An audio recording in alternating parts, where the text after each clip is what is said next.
I'd like to reinstate that this debate is based on the premise that in the United States, national security concerns should outweigh privacy concerns.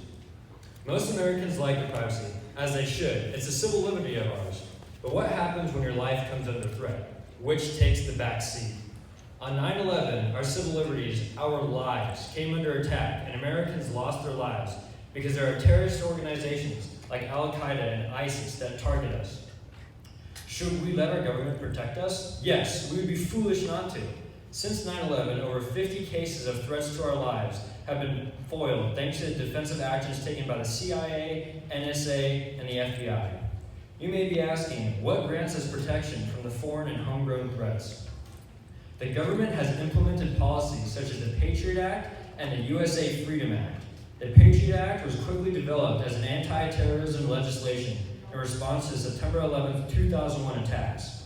The USA Freedom Act was meant to end bulk collection of Americans' metadata by the NSA.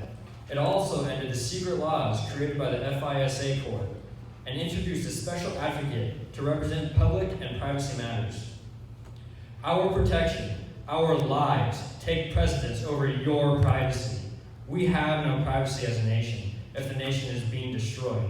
In short, you cannot enjoy your privacy if you're dead. Although people believe that their privacy and peace of mind is important, we need to realize that there's legislation made for our protection.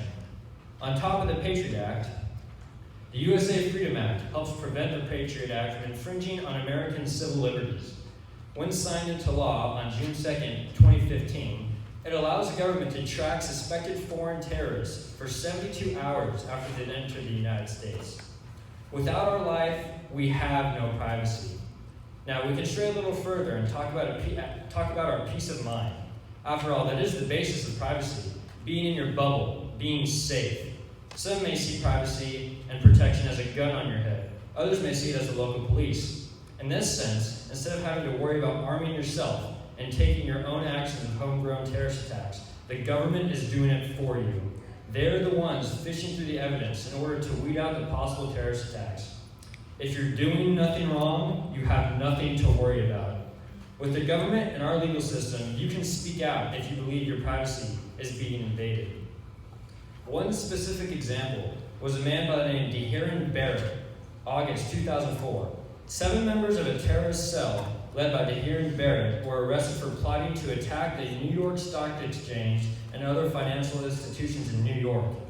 They were later accused of planning attacks in England. The plots included a memorable day of black terror that would have included detonated a dirty bomb or a biological weapon in New York City.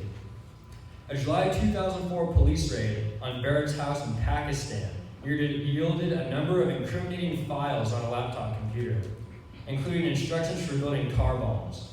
This specific thwarting of a potential terrorist attack can be attributed to the surveillance done by American intelligence agencies such as the FBI and the NSA. One other example, Hamid Hayat, June 2005.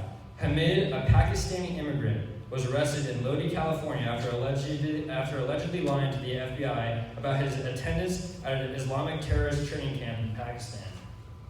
Hamid was found guilty of providing himself as a material supporter to terrorists and 3 accounts of providing false statements to the FBI. In interviews with the FBI, he stated that he specifically requested to come to the United States after receiving training in order to carry out jihad. This attack would have not been stopped without the vigilance of our FBI teams and surveillance legislation. This is only 2 of over 50 cases thwarted by our government and law enforcement system. If you truly believe that your personal privacy is more important than protecting the lives of your fellow Americans, that is truly selfish.